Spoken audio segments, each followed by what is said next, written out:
Hello and welcome back to Ready Steady DIY. If it's your first time here, thank you for joining us. If you've already subscribed, thank you for subscribing. Well, last week on the channel, I took apart my Xbox 360 and I gave it a clean inside and out. This week on the channel, I'm going to focus on the optical drive specifically. I'm going to take it apart. I'm going to give it a bit of a clean and a bit of a service and hopefully get a lot of life out of it in the future. So if you want to see how I do it, stay tuned to the end. For now, let's get going.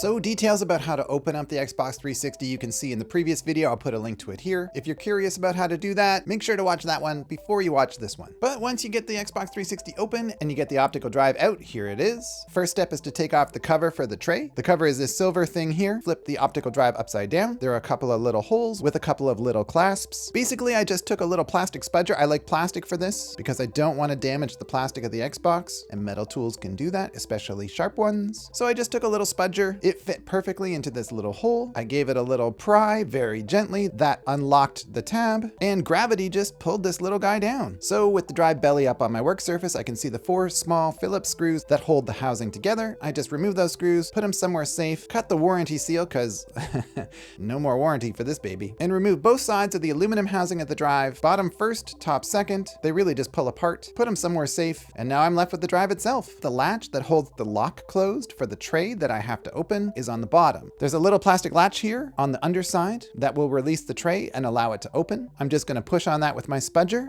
and flip it over and pull the tray open. First thing I want to look at is the belt. As you can see, the mechanism that drives the tray in and out is this little 2-pulley mechanism here that relies on this belt. Xbox 360s that have sat in a garage or a basement for a long time won't have had their trays open or closed in a long time. That means the belt is going to take on whatever shape it's held the last 10 years or however long it's been. It's going to get a little warped, and if it's dirty, it's also going to slip. A slipping belt won't open the drive tray very easily, and accordingly, there's an awful lot of people in this world who have trouble with their Xbox 360 trays not opening when they hit the open button. The easiest way to fix that is to pull off the belt, clean the pulleys, and recondition or replace the belt. I'll put a link in the description below to an Amazon link where you can buy new belts. They're really cheap. In this case, this belt looks okay to me. I'm just going to clean the pulleys and clean the belt and put it back. I don't want to put a tiny little incision in the belt by accident with my tool, and sharp metal tools can sometimes do that. If I grabbed it with tweezers or something like that, I might damage the belt further, and I really don't want to do that. So I'm just going to use my little plastic spudger here and gently pry it off the pulleys. And then I'm going to take some 99% isopropyl and put it on the end of a cotton swab, push that cotton swab into the channel that's on the outside of this pulley, and use my gloved finger to rotate that pulley around. A couple full rotations, and I've cleaned that pulley off not too bad. I'm going to do that to the little one too. A little further into the drive, I've got another thing I want to clean here. This is the little disc that grabs the CD-ROMs from the bottom and spins them. There's a little rubber gasket on the outside of it. Sometimes that gets a little dirty. You want the rubber to really grip that disc properly, so I'm going to clean it again with a cotton swab and some isopropyl alcohol.